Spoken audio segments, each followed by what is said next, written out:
Welcome all to episode number 8 of The Clutch. And boy, do I have something special planned for you guys tonight.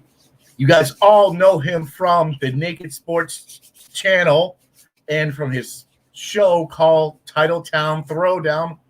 Welcome in everyone you know and you love him, the loud and awesome Nick LeBlanc. Woo! Hey, who are you calling loud? Well, okay, fair enough. All right, Nick, how are you doing on this very fine Wednesday night, evening, wherever everyone is? Not too bad, buddy. Yourself? I am doing great as always. And Nick, you love to talk about this. Bruins lose in 6 to the New York Islanders. What are your thoughts to this? First off, I already bitched about them on Saturday. Want to bitch about them again? Might as well do it on my show. All right. Well, kind of what I covered up on Saturday about the Bruins loss when I was just really all amped up about it. I'll repeat it again, but at a much calmer tone because I'm now officially over it. Right. The Bruins only did this themselves. Right? When your top line is only scoring of Bergeron, Pastrnak, Marchand, and guys like Krejci and Taylor Hall just go MIA. They're just nowhere to be found. Your third line is completely invisible. I forgot they're on the ice 30% of the time. The fourth line did absolutely nothing. And then your goaltender literally just threw in the towel and said, screw this, I'm out of here. So when you get production from only one line, yeah, you want production for your top line, fine. But when your number one goaltender who says he wants to come back, but he puts out a pathetic performance like that, then blames a hip injury that he got last August in the bubble. Really, you're telling me as a Bruins fan, you want to bring him back? I sure as hell don't. Do you? No, definitely not. No. So when your $7 million goaltender and Tuukka Rask says, "Oh, I've been dealing with this type of injuries, need surgery. I want to come back, but I'm not going to be ready until January, February." Keep your ass in Finland. I don't care. Keep your butt in Finland for all I care. I'll take my chances with Swayman and Vladar, or if you want to, as a veteran presence, bring back Jaro Halak. Fine, whatever. But roll with Swayman. Roll with the rookie. I defend the Rask a lot in some portions, and other times I have just completely, absolutely crapped on him. Done. Like done. I am done with the Tuukka Rask movement. Tuukka Rask can go pound sand for all I care. Right. I do not want to see him in a Bruins uniform. The next time I want to see him step foot inside the TD Garden is as a visiting member of a team, and he gets booed out of the arena after getting lit up for 6 goals. Exactly. I agree with you. I don't want to see Rask in a Bruins uniform. He didn't show it in the second round of the playoffs against the Islanders. It seems like he was basically giving the Islanders the goals. And most of the goals were on crappy opportunities. If you talk about it in the second period, those 2 goals that the Bruins gave up shouldn't have happened.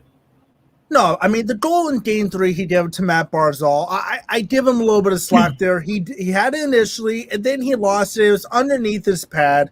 Barzal saw it and was able to touch it underneath his pad. It's like, okay, that's fine. Like, Marc-Andre Fleury can give up that goal every now and then. It's like, okay, he had it, he lost it, and it ended up biting him in the butt. It didn't hurt the Bruins in that game, surprisingly.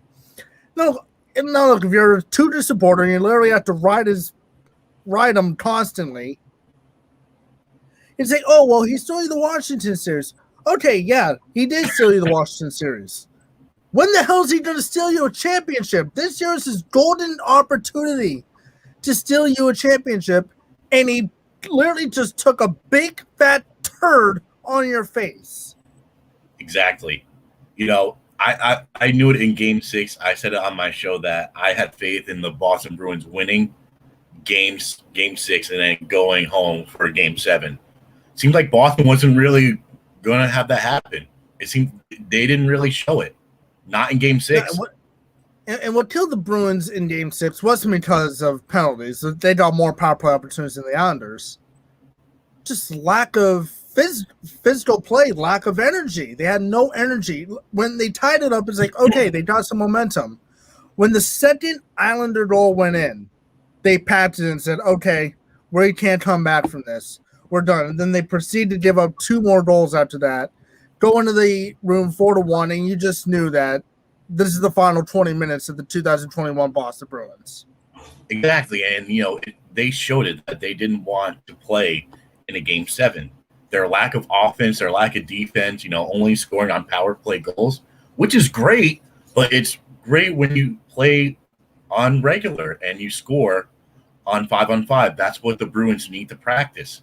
If I'm the Bruins, I would practice that in the offseason. Yeah, you guys are in Cancun relaxing right now, but you guys need to work on your stuff right now as a Boston Bruins fan. What also with the Bruins, too, is that they had no depth at defenseman. You're quote-unquote one of your top 3 guys in defense, Kevin Miller. Dude's a hockey version of Tony Romo. He can't stay on the goddamn ice for Pete's sake. So he's already useless. Carlo's useless. He's been banged in the head twice already. He's done here. Matt Grizzlick stinks. Mike Riley, to see why he came from Ottawa, he sucks. So really, your top 2 guys were Grizzlick and McAvoy, and yet it's really McAvoy was the only defenseman who could actually put a stick in front of someone else's and block a shot. Now look, the circles back to the Bruins letting Torrey Krug walk and Chara walk. Both guys gave you depth and durability. They never got hurt. They never missed time. Look, you weren't going to bring back Torrey Krug, unfortunately. Sad but true. You weren't going to bring him back. But did you see the contract that the Capitals gave Chara? You're telling me you're trying to give Chara $850,000 and say, here you go? You're going to be a top 2. You're going to be a top 4 defenseman, second line defense, but you're going to alternate with Carlo, McAvoy, and Grizzlick. You could have easily done that. Yeah, he's 44 years old, slow as molasses. His fat ass gets into the way. But at least he gives you depth and he gives you durability because the dude never gets hurt. In 50s of all the games that the Capitals play this year, the 56 plus the 5 in the playoffs, which gives you the nice odd total of 61 games. Want to know how many games Zdeno Chara missed? How many? 1. Wow. He missed 1 game. Out of 61 games, Zdeno Chara missed only 1. He played in all 5 playoff games, and he played in 55 of the 56 regular season games. Now, was he injured because of one of them? Was he injured? Yeah. Okay. Yeah. Okay. He took a shot to the knee. A couple of days, he was fine. Right. Exactly. Of 56 games, he misses only 1 and plays all 5 games against Boston. He could have done that here. He could have done that here plus an additional 6. Exactly. And that's what aggravates me about this. Now, look, do I blame the Bruins for wanting to go internal? No, because they have young, good pieces internally. But internal pieces only can get you so far.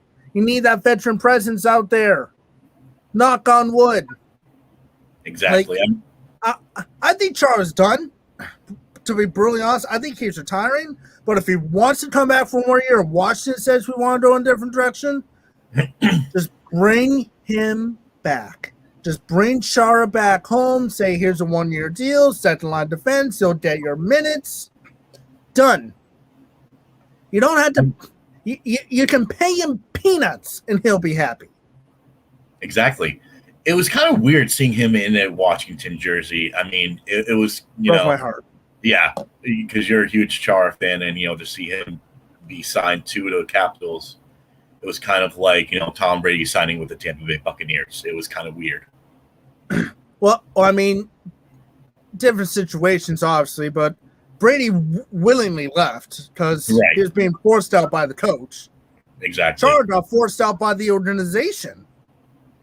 It was kind of sad, And look, I don't blame Chara for signing with the new team. He clearly said he wanted to play.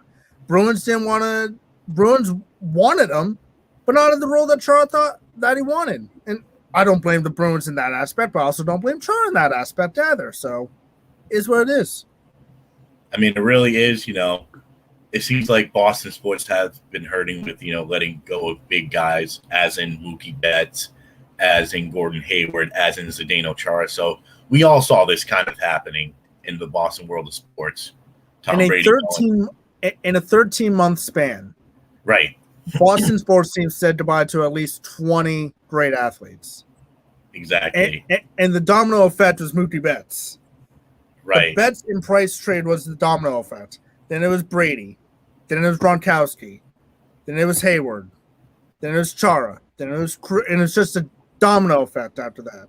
It really, you are correct. It does feel like a domino effect of Boston teams, losing their top players. Thank God we didn't trade away or David Ortiz signed elsewhere, or that would have really hurt my heart if he would have been, say if he got traded.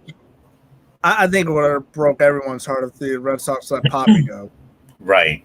Or if he would have also, go ahead. No, you go. You were saying something. I think, there wasn't really much of a market for Ortiz, which is why it was easy for the Red Sox to re-sign him, and it was easy for Ortiz to just say, yeah, I'm just going to stay here. Exactly, because imagine if we even let him go and he signed with the evil empire, I would have lost total respect. Probably would have been the one time I would have gotten a Yankee shirt in my life. The one time, just for the one player.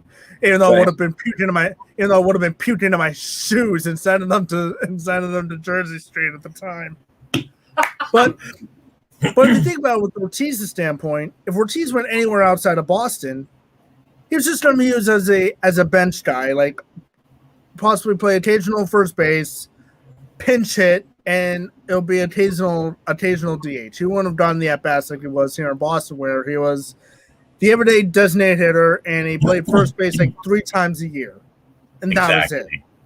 Well, I mean, I couldn't imagine him being anywhere else but Boston. Like he doesn't even fit anywhere. Not that I can think of. Like, not in Kansas City. The only place I would have accepted Ortiz going to was back to Minnesota. That would have been it. That was it. Back to the team that drafted him. Yeah, of course. If Ortiz went back to Minnesota to finish out his career, I would have been totally fine with it. Yeah, easily. He was drafted there. He played well there for a couple of years. He played with Torrey Hunter, and then we got him in a trade, and the rest is history.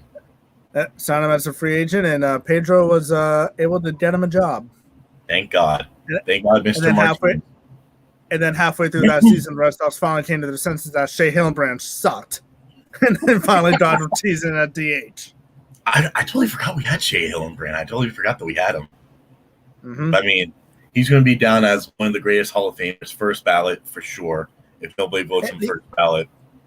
The only problem with Ortiz is that he'll have a hard time getting in first ballot because he was a strict hitter and he didn't play the field. But, he was a clutch hitter. That's probably will probably get him in first ballot. His clutch, the championships, the awards, the all-star game appearances.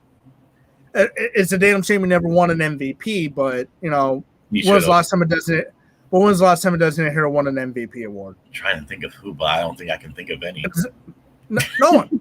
So there you go. Exactly my point. No DH in history has ever won a MVP. I think the most funniest David Ortiz moment is when Dustin Pedroia was at his retirement party, and he was telling the roast about the Pee-wee. Yeah.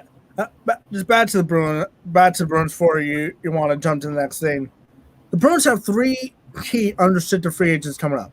Yeah.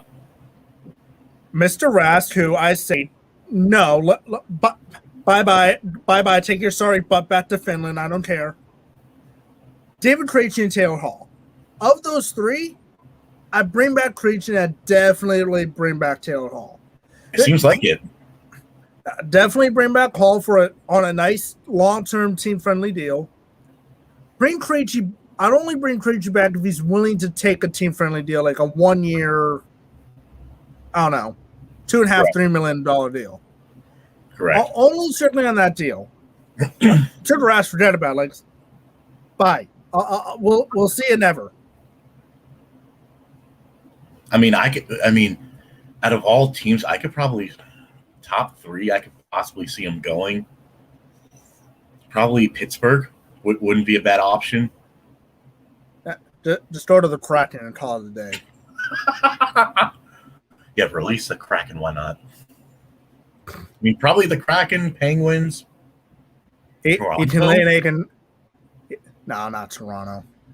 Although Toronto will like a do-over on him because courtesy of a Phil Kessel trade, the Maple Leafs traded Rask to the Bruins. Exactly. And how's that turned out for Toronto? Not so good. The only thing with Rask is this. Can he win you a round or two? Yeah, he can. But can he lead you to a championship? No, and Toronto wants to win now. The only problem Rask is going to have is that his defense craps the bet on when they get to a 3-1 series lead or a 3-goal lead in a game. Exactly, and that's terrible for Toronto. They need to work on that. This is a team who hasn't won a playoff game in almost 20 a playoff series in almost 20 years. Right. In 2004 was the last time the Maple Leafs got out of the first round. Exactly. And it's been since our parents were kids when they won a Stanley Cup, 1967. Wow. My dad was 9 years old when the Maple Leafs last won a Stanley Cup. Damn, that's what's up. That's how long it's been. Jeez. Oh. Well, that was a great segment, Nick. Thank you for talking about the Bruins. As always, you love to get your hockey takes in. But when we return to the clutch, we're going to be talking about the Red Sox. And I have a very interesting Mookie Betts take that I want to get your in-depth analysis on. So we'll be back. This is The Clutch. I'm Devin Chalgani. I'm Nick LeBlanc. And we will see you soon.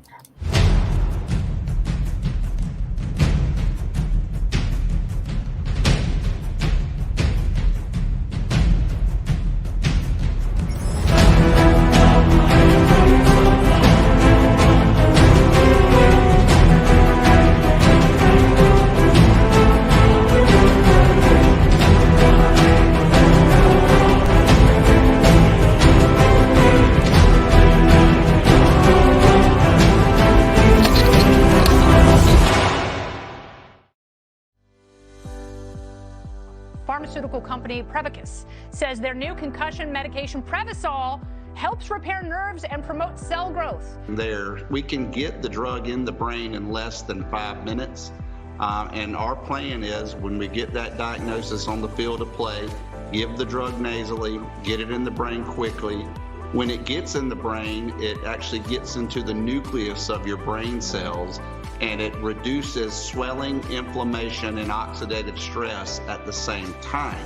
When Jake and I first talked about this many years ago, one of my first questions was, will this help me? And he goes, no, this is for treatment immediately when a concussion or you think a concussion has occurred. Yeah. The acute problems that exist later on in life, if we can take care of these at an early age and start getting some of these things to our children and grandchildren, and I think we can make this game, our game, football, a safer place. And so the whole goal is we're trying to make the game safer. And so Odyssey and this drug, we believe, can be a game changer in so many different ways. Yes, on the football field, in the game of football, because that's where my passion lies, but also in the game of life.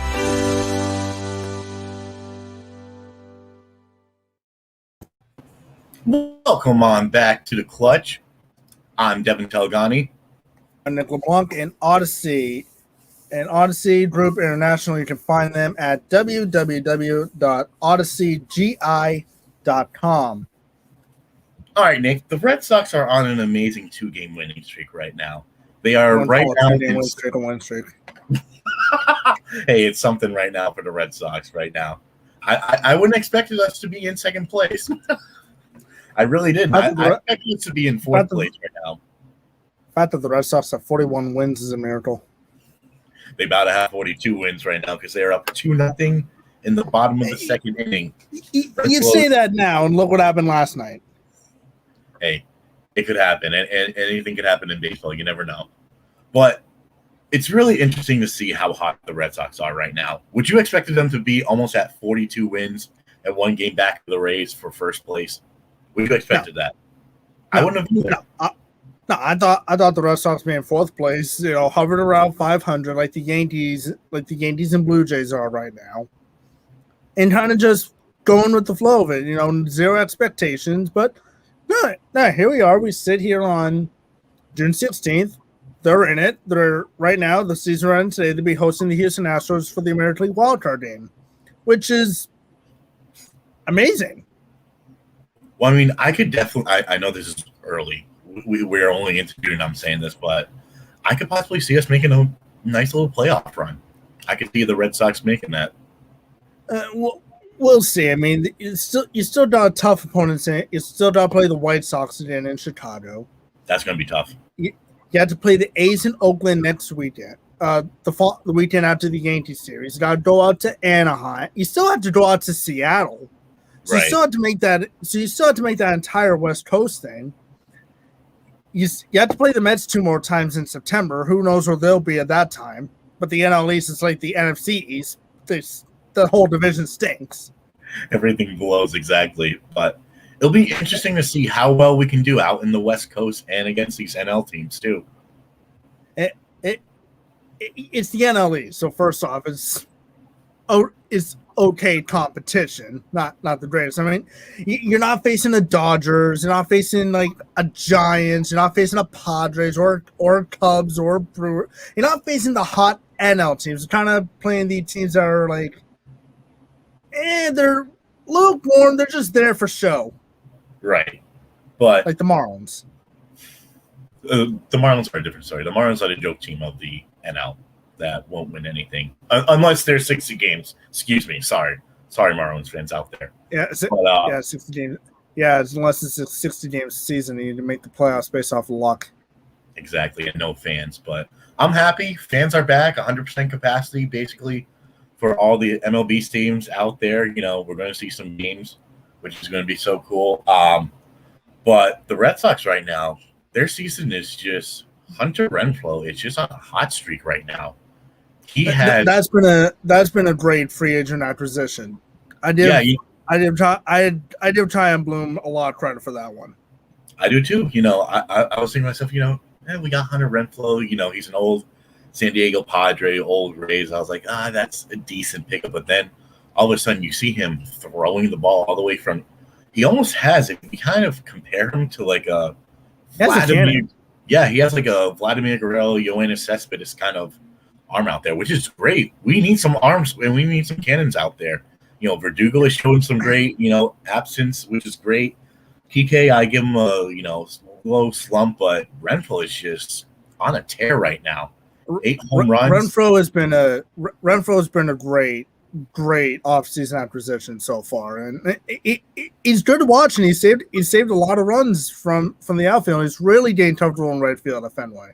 He's getting real comfortable quickly. So here's the fun fact that I just looked up before the show started. Hunter Renfroe has 8 home runs and 31 RBIs. And Mookie Betts has 8 home runs and 25 RBIs. The interesting scenario this year. Right, exactly. Betts is only hitting 250. He's hitting 258.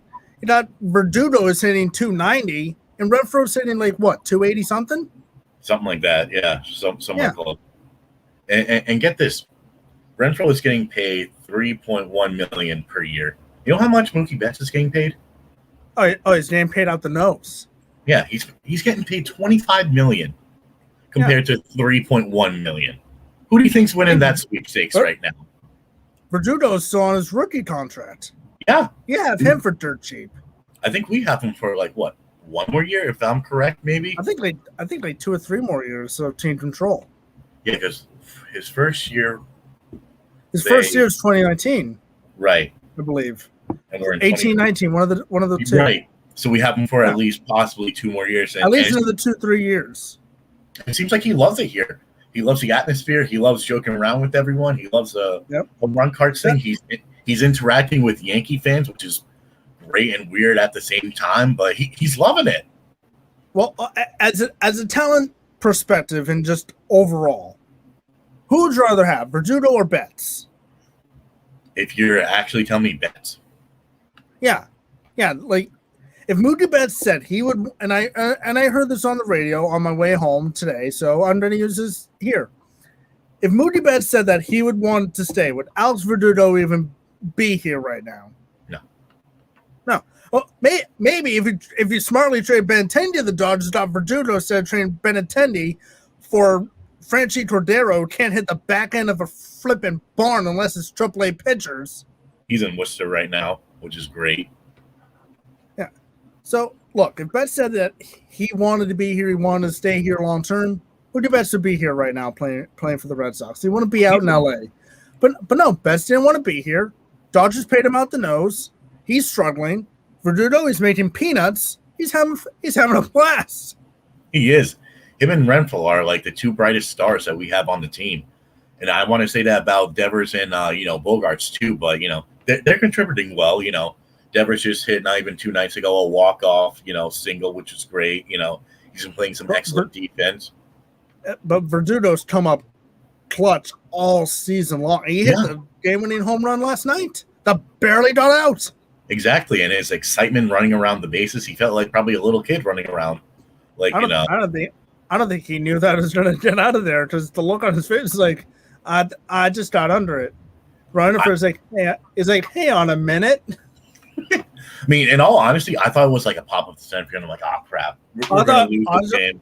I thought it was going to be a deep. I thought it was just a deep fly ball center field, and I hear Dahl like, wait, what? And then I hear David Ryan saying, back, oh, that's gone. And then Eckersley's like, oh. I was like, oh, yeah, he hit it out.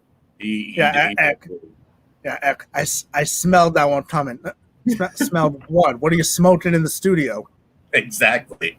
Oh my god, I love Eck and all of his things that he says on the air. It's just like, what are you talking about?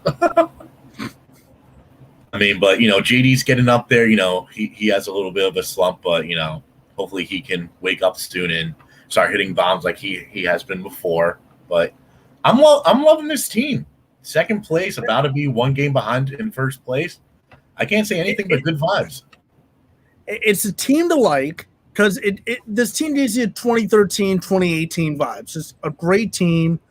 Not a lot of expectations out of them, and they go on and raise expectations for themselves. Right. Does Alex Cora have something to do with that? Sure. 2013, if you look at that team, they all banded together after the marathon bombing, which is absolutely true. They rallied around the city. They won a championship. 2018, I just think that, you bring Cora in and change the culture, and that just got everybody rejuvenated. And that's why they went on to win 119 games in a title.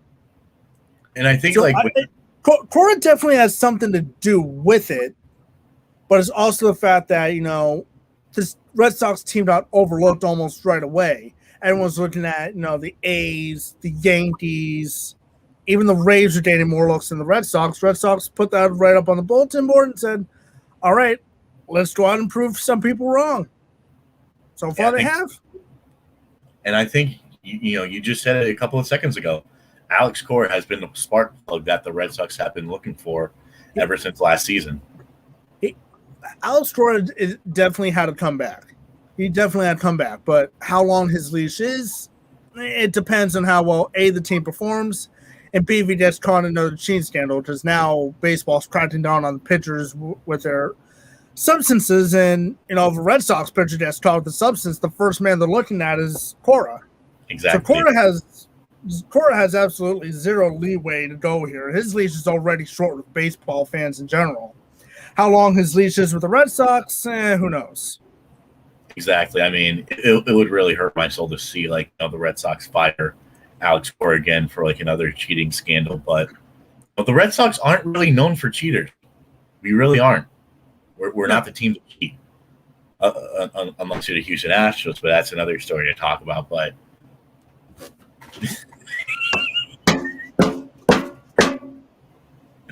oh man, just wait till we go to Houston Astros games and we get kicked out for that.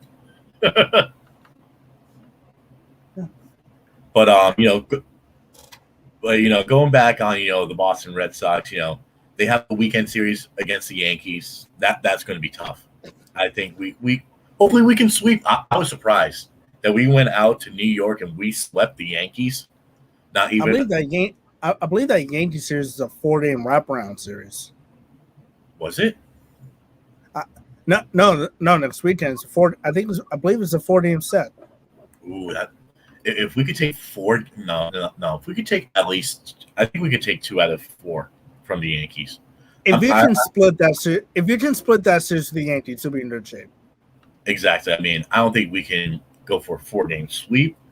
I don't think that's ever happened in a Red Sox versus Yankee series. But next weekend's just a 3-gamer. Right. That's what I thought, because I would have known if it was a 4-game series. But it's going to be fun. Well, I mean, before the sweep, in the last 11, 12 games at Yankee Stadium prior to the sweep, Red Sox only won once. It was their first win at Yankee Stadium since like April of 2019 or something, or like the divisional round in 2018. It was something like that. The last one at Yankee Stadium was 2019 because they lost all 7 games to the Yankees in 2020 in New York. Right. And overall, if you took really from that, they were 1-11 against the Yankees in the last 12 games entering this year. And look, the Sox thought the Yankees had a really good time. The Yankees were struggling, and the Red Sox were rolling. I mean, what did we play the Yankees? Not even 2 weeks ago, or was it a week ago? Yeah, almost 2 weekends ago. I'm sorry, but I know I'm a diehard Red Sox fan, but that was not strike 3 to Matt Barnes. It was absolutely not a strike 3. When I saw that pitch, I was like, "Oh, it's ball 4 bases loaded." Then I was like, "Oh, wow!" Yeah, I see strike 3. I saw strike 3. I was like, "That's a strike." I was like, "Oh, well, I guess Angel Hernandez is behind the plate too." I guess he's calling. I don't even think it was Angel Hernandez. I don't think he was even in New York. That's the sad thing. That's the true thing too. I mean, we all know Angel Hernandez. Angel Hernandez is horrible. Oh my God, he's terrible. How many replays did they have to do during the ALCS years ago? 5? Yeah, 2018. Five calls he made. All 5 calls got overturned. And we were blowing the Yankees out. That was the funny thing. It was an 18-1 game. I think it was 16, and that was when Alex Cora made the famous line. We scored 16 in Yankee. Suck on it. I know that because that's a WEI Open for the Red Sox all the time. I'm just like, oh, I love it when I go out. We scored 16 on the Yankee Stadium. Suck on it. I think that's what he said, like before. I think like after we won the World Series or something like that. He said that. Yeah, he said that after the series in New York. After the series. Oh my God! I mean, you just have to love Alex Cora. There's nothing that you hate about him. He's a great manager. He knows what he's talking about. He knows what he's doing. Here in Boston, very likable. Outside of Boston, before the whole team thing came out, yeah, who wouldn't want to have Alex Cora as their manager? Who wouldn't? Ron Renicky sucked as our manager. I'm sorry. He was just absolutely terrible. I couldn't even believe that. We had to have him for 60 games. That was like the worst manager out of, Valentine I've ever seen. Give me the choice between Bobby Valentine or Renicky? Renicky. Massive brain fart for a second. Yeah. Give me a choice between Valentine or Renicky. I will take Renicky any day of the week, hands down. Please. I'll take Ron Renicky. I'll take my chances with that old bum than the bum that we had in 2012. Boy, did he divide that team. That was a team when we had. You remember when we had Carl Crawford, Alex Gonzalez? Oh, it was Crawford, Adrian Gonzalez, Beckett, Lester, and that team was just so god awful. We even had Nick Punto. That's our second baseman. The Red Sox went 63 in 90. No, went 69 in 93 that season. That was terrible. By far the worst season I've seen from the Red Sox in my lifetime. It really was. And then I think I was at my friend's house tonight getting the ESPN update, and it was that trade when we traded Crawford, Adrian Gonzalez, Beckett, Nico. I went to a Sox game the day after that trade. Really? Wow. Yeah. That's interesting. Because we got no one good in return. I think we got this guy Jesse Sands or whatever. I forget. The Red Sox just got a bunch of schmucks from the Dodgers just to clean out, just to really clean house. That's all they did. I think the only known player we got from the Dodgers was we got him, James Loney. That was the only person that I was oh wow, we got him. James Loney was James Loney's the only guy I knew. And after his 5-week stint with the Red Sox, I think he left baseball entirely. I think he went somewhere. I don't know where the hell he went. I think he went to Tampa Bay or something like that, and he signed. Yeah, it's Tampa Bay. Yeah, he went to Tampa Bay. Didn't do much down there. And I'm looking at my phone. I'm reading. I was we traded away 3 out of our 4 good players, and we get absolute dog water in return. That's basically trading away Mark Teixeira and Alex Rodriguez to the Texas Rangers, and you get no one good in return. That's how sad the trade was with the Boston Red Sox and the LA Dodgers. It's one of the most upsetting and saddest trades I've ever seen.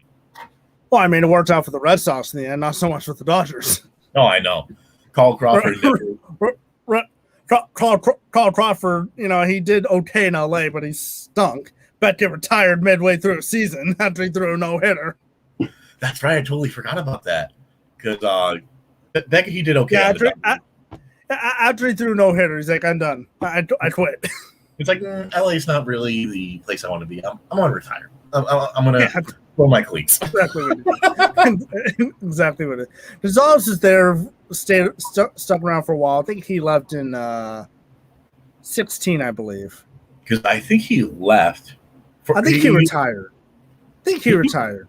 I thought he played for the Mets one year. Didn't he play with the Mets? He came back and played a series with the Mets. I might be wrong. My baseball analogies is sometimes right but wrong. But I think Gonzalez, he stayed with the Dodgers and he won a couple of playoff games. Yeah. Gonzalez did play for the Mets. I'm looking that up right now. 2018, he last played for the Mets in 2018. He played 54 games for them. Yep. He was there for a short stint, and then after that, basically was gone. But he was with the Dodgers. Yeah, he stayed with the Dodgers through 2017.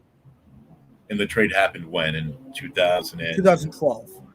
Oh yeah, so he was with the team for 5 years, and then after that, he was just see you later. He doesn't want to deal with. Adrian Gonzalez, would you put him down as a top first baseman, top 10 first baseman right now? Of all time? Sure. No. Not of all time. No. Not even close. Who would be your top 3? Who would be your top 3 first basemen of all time, if you could say top 3? I don't know. I'd have to think deep about that. I'll rain check in on that one. I'll let you know another day. I had to think about that one. All right. Next time I let you on my show, I'll ask you that. But we're going to hit a quick break. We are going to talk a little bit about the Bruins. And then, Nick, I want to talk to you about a former Patriot and what happened with his son, if you know what I'm talking about. Oh, yeah. I've read this. All right, so we will be back. This is The Clutch. I'm Devin Telgani. And I'm Nick LeBlanc. We will talk to you in a couple minutes.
And Clutch? Devin, there you go.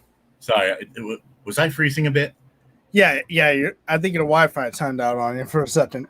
Yeah, because all of a sudden you were frozen and I was frozen and I was typing up something for that I wanted to talk about. But we're back onto the clutch. Sorry about the mishap, but it won't happen again. So, Nick, as you read down below, Vince Wilfork's son arrested for stealing 2 of his Super Bowl rings.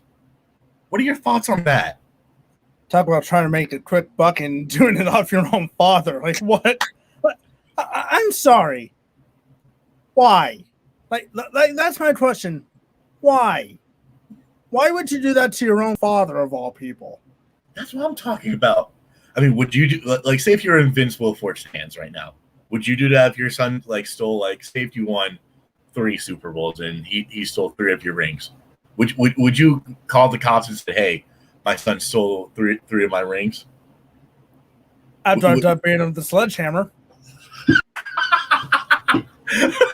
So you be the violent parent, gotcha. So you went there, okay. Hey, we all saw Vince Wilfork in the Texan outfit. Just give him the overalls with the black hoodie, hockey mask, and a sledgehammer. He looks like the reincarnation of Freddy Krueger. Or Jason, that serial killer who didn't talk at all. Oh my god. If he wants to be Freddy Krueger, then he needs like a big ass glove with a claw and just a really good makeup mask. Oh my god! I mean, oh my god! You turn in your own son. I would. You would. You still 3 rings that I worked my butt off for to feed and support your butt when you were a baby, and this is how you repay me? Screw you. Have fun in jail. I would do the same thing. I would agree, but it's like, come on, your own son, really? What? It's like, I'd understand if it was like a random like Stalkers fan, like, you know, trying to steal like, you know, 2 of your Super Bowl rings. Well, also too. I mean, I mean, imagine how much those rings are worth. Yeah, exactly. A lot. So his son probably decided, you know, wanted to make a quick buck and sell off those rings, make a fortune. Maybe he was looking for rent. You never know. All I know is that, you know, if Vince's son does get out of jail, which I think he has by now on bail, fine, Vince, I'm putting all 3 rings on and going, boom, it's for stealing my rings, idiot. What the heck was that for, man? Like, seriously, your own son. Saying, punch him with all 3 rings, clean the rings off, and say, what the hell is your problem? What the heck is wrong with you, man? I do Chris Tucker. What the hell's wrong with you, man? I shot the hell out of you. Like seriously, your own son steals your Super Bowl rings. I mean, he must have surveillance cameras all around his house or something. Or his son knew where his dad put him to. Where does that put him? Because Vince probably showed him where they were. Well, he's probably thinking to himself, you know, who out of their own. He's thinking. Yeah, Wilfork's thinking to himself, saying, "I trust my own son. He'll guard these things with his life if anyone try to break in and steal them."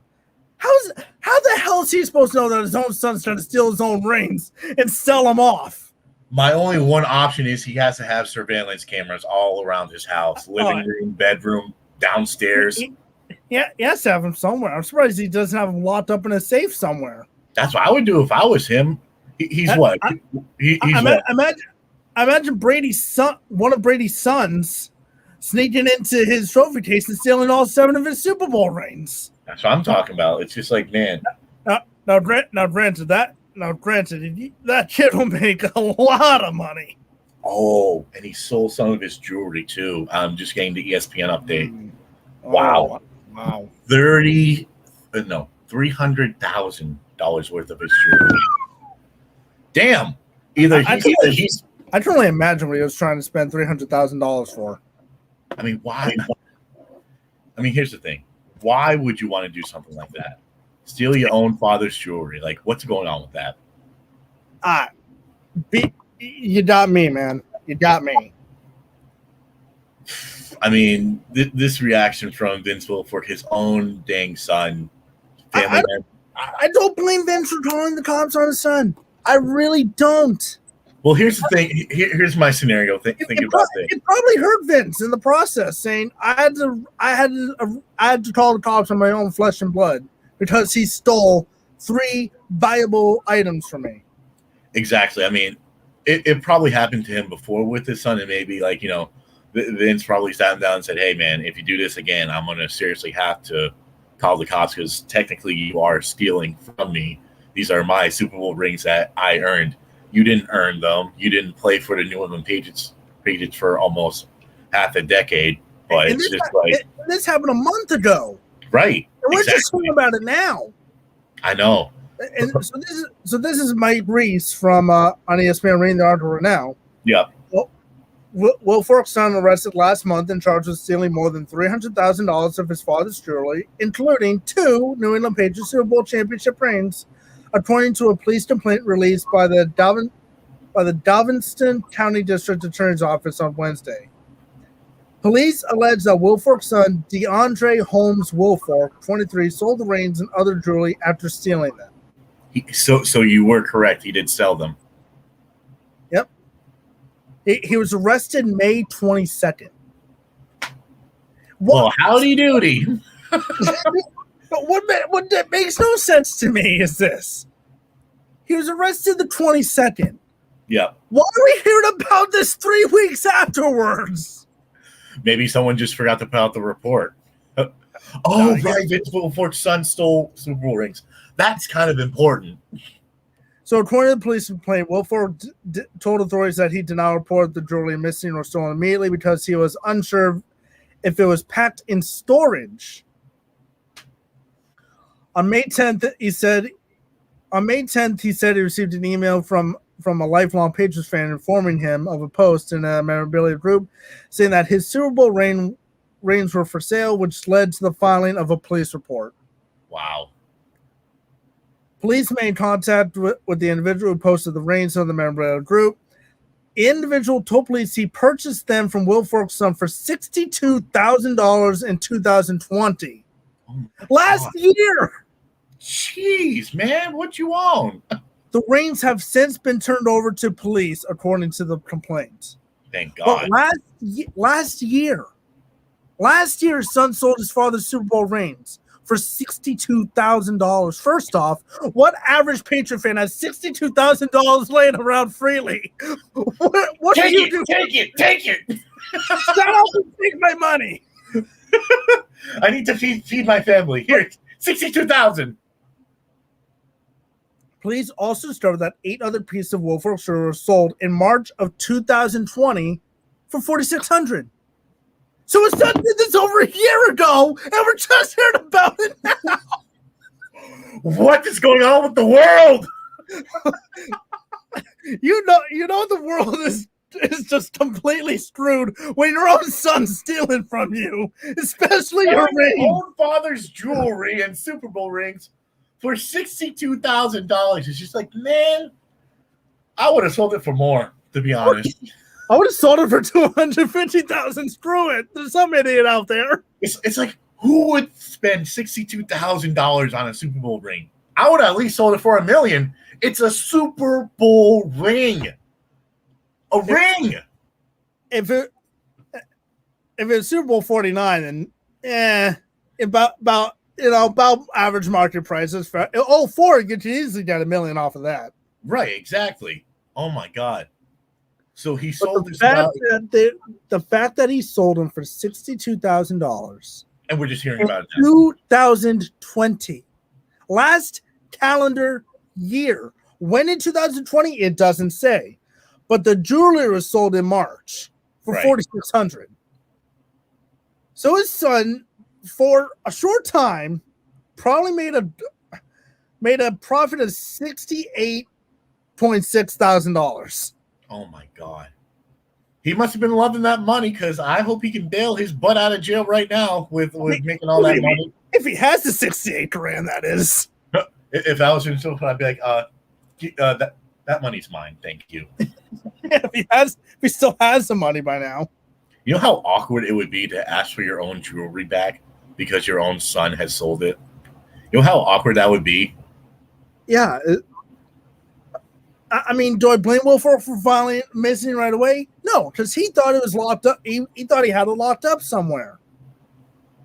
But again, you get notified on May 10th when you realize it was missing the first time. That's when you go to your wife and your son saying, "Hey, have you guys seen my Super Bowl rings?" What rings? I feel like that would be you if you were Vince Wilfork's son. What rings? Your stupidity would say that. What rings? Wait a minute. You won 2 rings? I didn't know that. Wait. You were a professional football player? Wow. Have I been living under a rock? You played for the Patriots? No way. That's awesome. By the way, I sold your rings. You did what? That would be my reaction. So, son, why do you have $62,000 lying around? Gambling? So why do you have $62,000 here? Oh, I sold your Super Bowl rings. You did what? I think my girlfriend's telling me. Coming, Janine. I mean, essentially, for his 2 rings, he got $31,000 for him easily. Again, first off, what idiot here in New England has $62,000 just lying around? I know, I don't.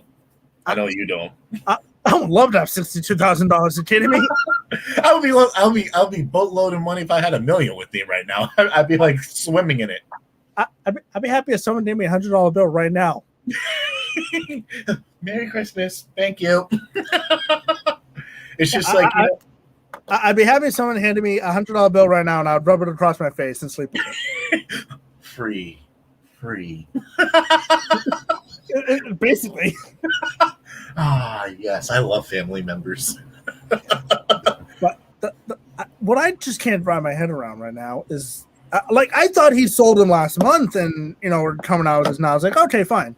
Right. He sold them last year.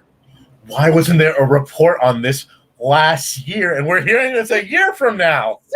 Say he sold the reins back in April of last year. That's totally fine. Why are we hearing about this now in June of this year? Why are we hearing about it 14 months later? Unless you got some lazy reporters that don't want to write out, oh, by the way, Vince Wilfork, a 3-time Super Bowl champion, sold his son sold his rings. And by the way, oh, yeah, his son's in jail right now. Great report there, Catherine Tappan. Like, Jesus Christ. Like, someone type it out. It happened a year ago. Why are we hearing it now? Oh, because of the police surveillance takes a long time. Yeah, and I just a long investigation or something like that. But the fact that his son got arrested for this last month, so the fact that he hid this for nearly a year is like, okay, I mean, good job for hiding it. You're still an idiot. Well, here's my question for you. You're in Vince Wilfork's situation right now. Do you bail your own son out for selling his jewelry and rings? Eventually, I'll let him sit in the county jail for a few days while I'm thinking about what he did. Then I'll bail him out. But while he's just sitting in the county jail, when he comes home, he has more prison bars at his bedroom door than at his window. You would be that father to do that. Oh, welcome home, son. Oh, thank you. Crap. You'll get 3 square meals. You get 3 square meals a day. You get 1 hour of exercise. It'll be just like the SpongeBob episode where they stole the balloon on Free Balloon Day. All right, we'll let you out now. But we stole a balloon. Yeah, on Free Balloon Day. That's like just that scenario. All right, you stole your father's Super Bowl rings, and we are locking you up. All right, you're free to go now. Why? Your dad has a lot of money. I'm sure Wilfork has the reins back in his property now. I hope so. And Vince, if you ever see this, I doubt it, but if you do, put put them somewhere where only you know where they are and no one else. Right? It's just like, come on, man. I mean, just like we said early on in the show, you have to have them safe somewhere. Put them in a safe. Put them in like a place that no one would expect it. Yeah, seriously. Put them in your mattress. For all I care. I mean, just stash them away somewhere. Just don't throw out. Just remember to grab the reins when you're about to throw out the mattress. I mean, if I'm Vince right now, I'm freaking upset, pissed at my own son. If I'm Wilfork, I am fuming. Like I would have a sit down with my son. I'd be like, "Hey, one, why? What were you thinking? Did you want to get my name on the list or something?" If I had to sit down with my son, I'd be beating him in the next year. I like how you're the aggressive parent and I'm like the nice parent. You get out the belt, you're probably whipping them. I'll time travel back to the 1960s. Get like a hockey stick and be like, I'm coming for you. Yeah, right there. Oh my God. I like how you would definitely be playing the bad cop. I'd be playing the good cop. Yeah, you'd be the good cop trying to just calmly explain things like, I'm upset, but this is why. Me. Why the heck did you do this? Are you an idiot? Are you doing drugs? How dumb are you? How dumb am I?